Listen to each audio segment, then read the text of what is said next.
This is Transformation and Regeneration by Jason F. McLennan. How to really make America great again.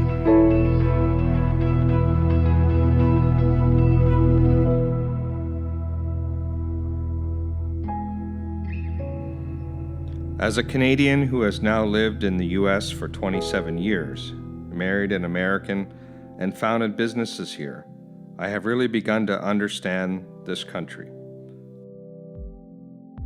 I love the people, the culture, the innovation, but I also cringe at many other things. In some of the stories Americans tell themselves, I see alarming propagandist national myths. Every nation has them, but the USA's are particularly strong, perhaps directly proportional to the country's wealth and power. Canadians are the perfect observers of American culture, especially, quote, clean-cut Caucasian Canadians like me.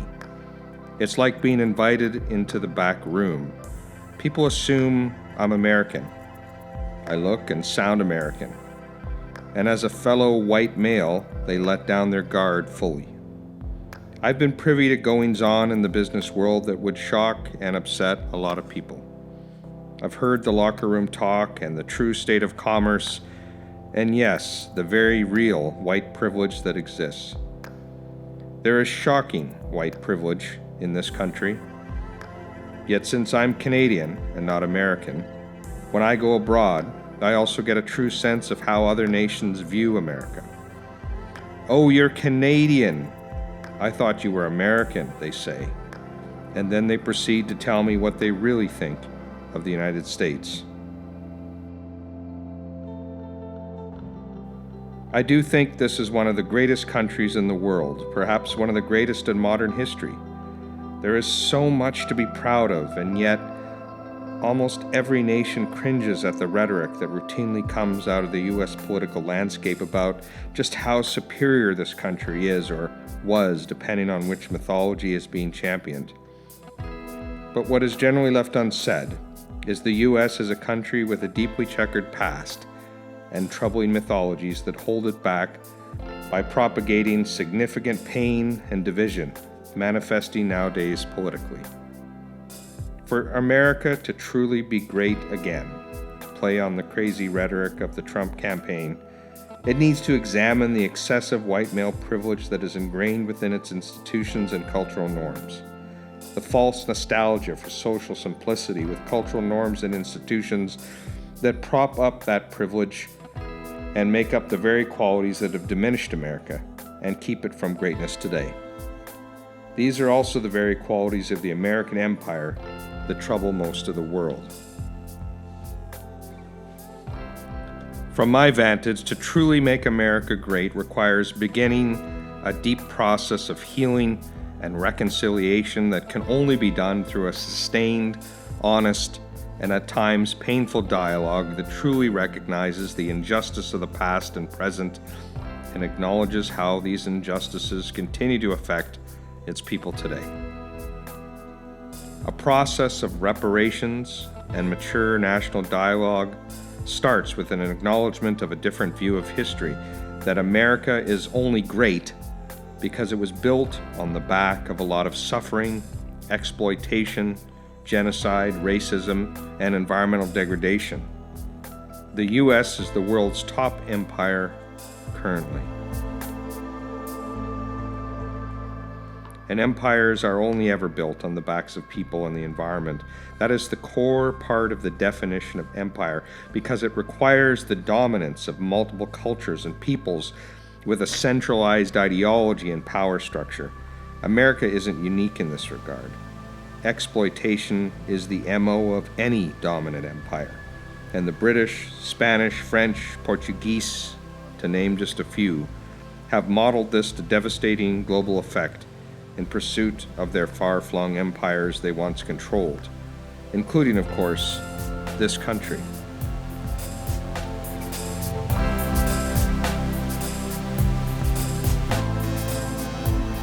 True greatness and the realization of many of America's healthiest and loftiest ideals will only be realized through a new, authentically honest national dialogue about its past and an honest accounting of who was held down so that others could be lifted.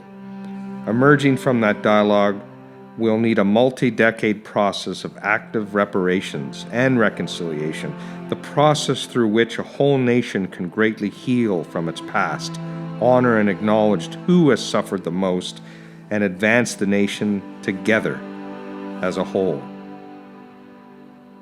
New Zealand, as we know it today, had a similar colonial start as part of the British Empire, whereby a white Christian culture subdued native peoples and took over another cultural tradition entirely.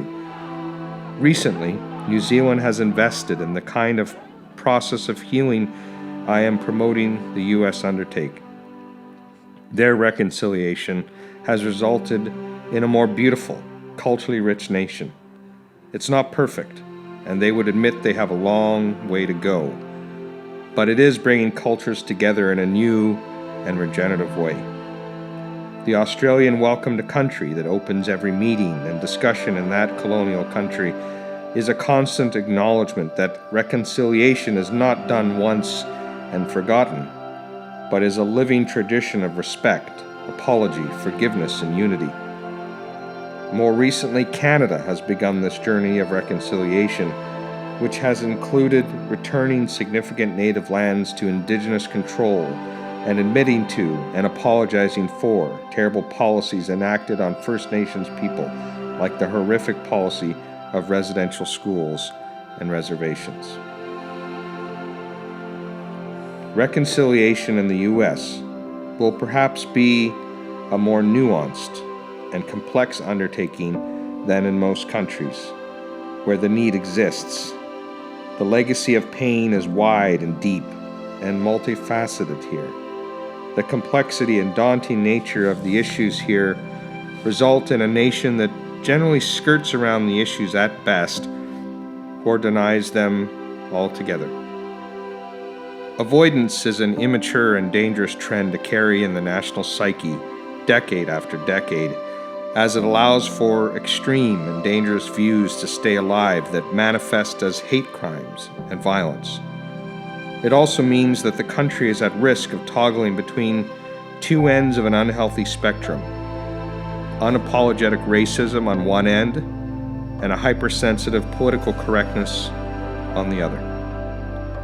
While the latter approach may at times serve to shine a light on the right issues, it also tends to paralyze and polarize by using shame and blame instead of unity, forgiveness, and love. This country has had its moments of greatness. Perhaps America will find its next Martin Luther King, someone who can lead the nation in the kind of honesty that will elevate it to true greatness, where the rights and freedoms of all people are upheld, and ideas and values worth emulating are advanced, perhaps finally approaching what its framing documents set forth as aspirational.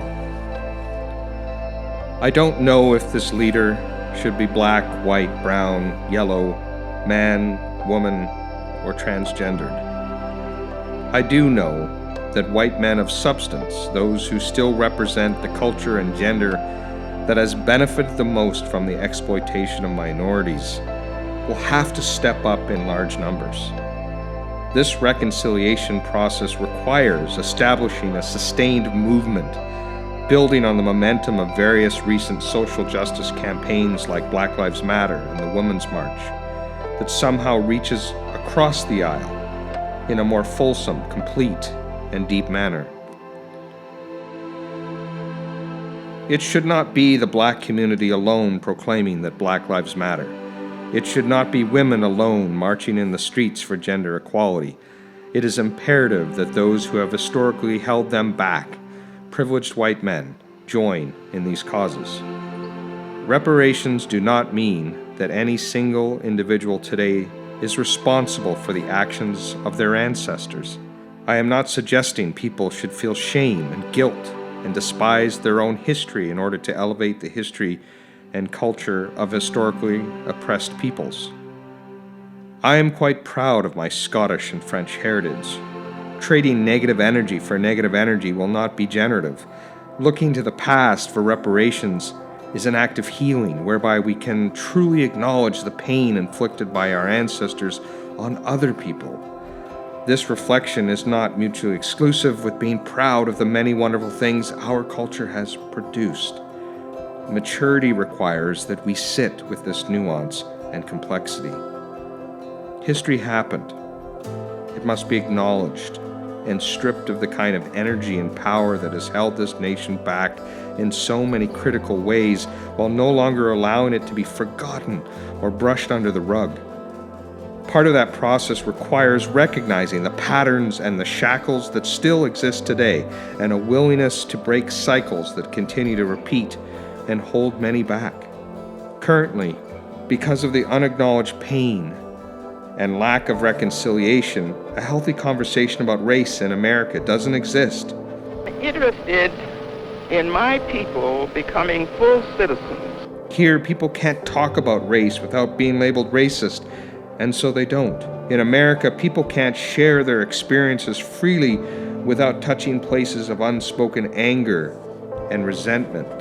In America, everything gets labeled and pushed to one side of a political or social racist divide or another. Mansplaining, white-splaining, black-splaining. These words are effectively ending fledgling dialogue by negating the legitimacy of the contributions of entire groups of people around issues that affect us all. This is not the hallmark of maturity or greatness. America can do better.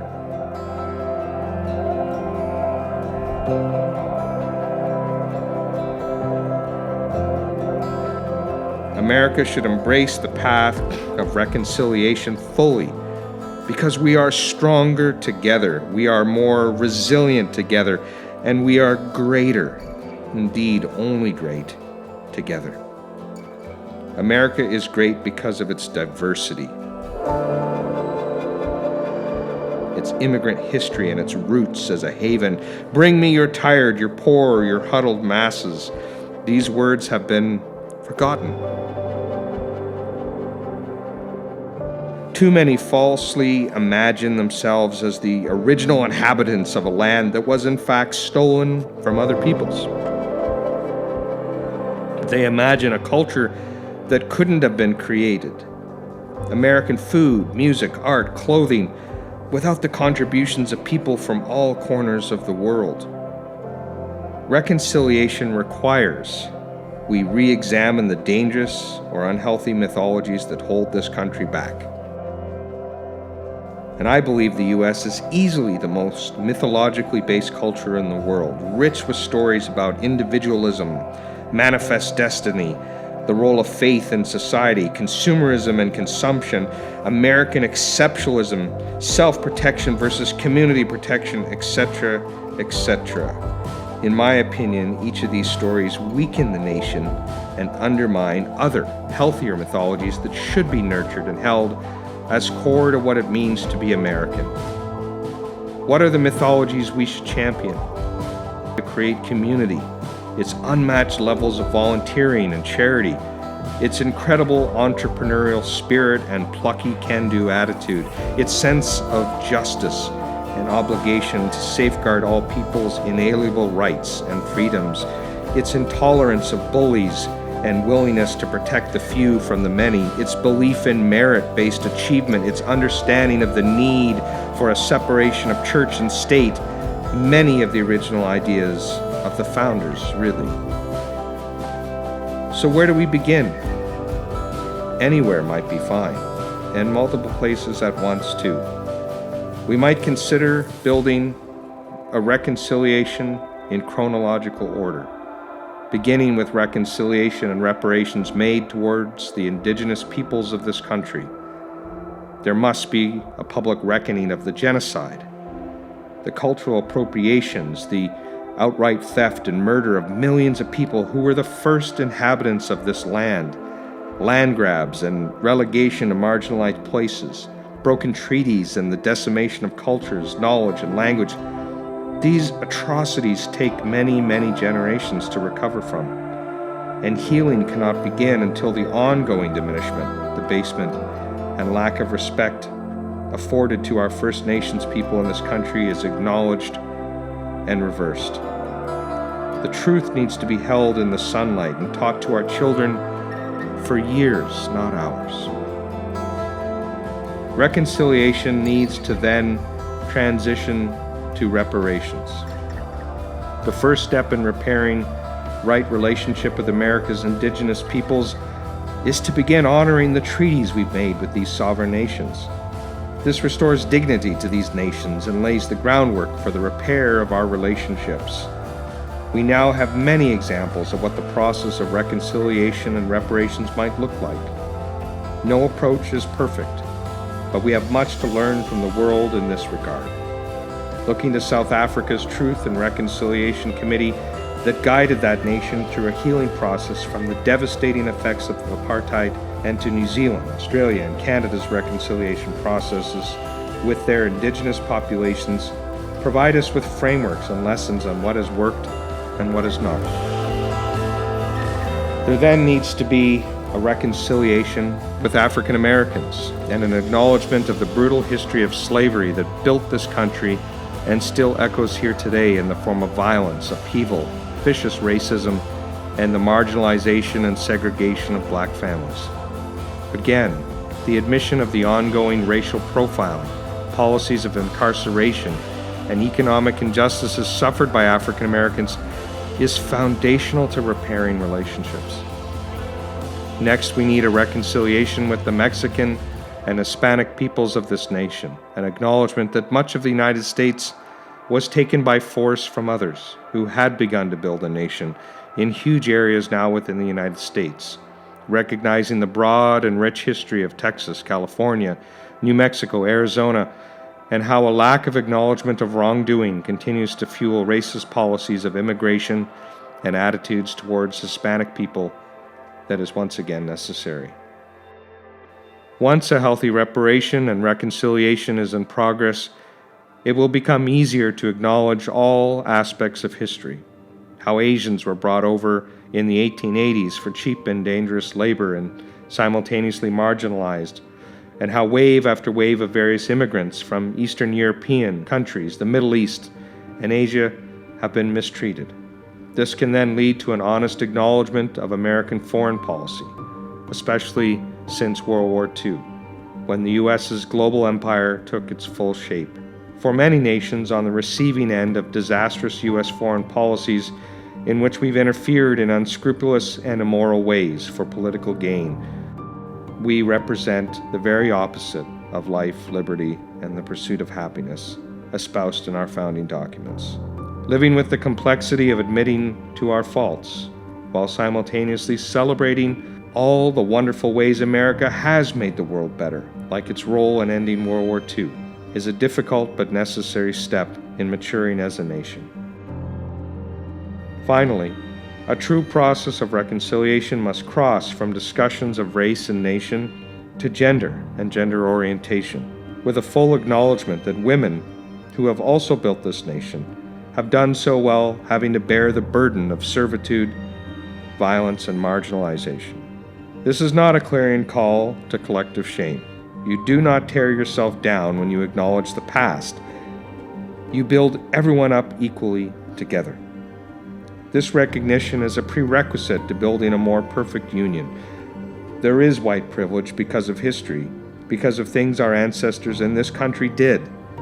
We've inherited privileges at the expense of many. White Americans can still stand tall and proud of so many things and can maintain pride in their ancestors' positive accomplishments, good deeds, great inventions, and great achievements. The many kindnesses and acts of compassion from our history deserve celebration and emulation. For here is a fundamental truth. All peoples, all around the world, have done good things and bad, saintly things and ghastly things. Much is lost to history, but no race or culture has a perfect or entirely imperfect record of deeds.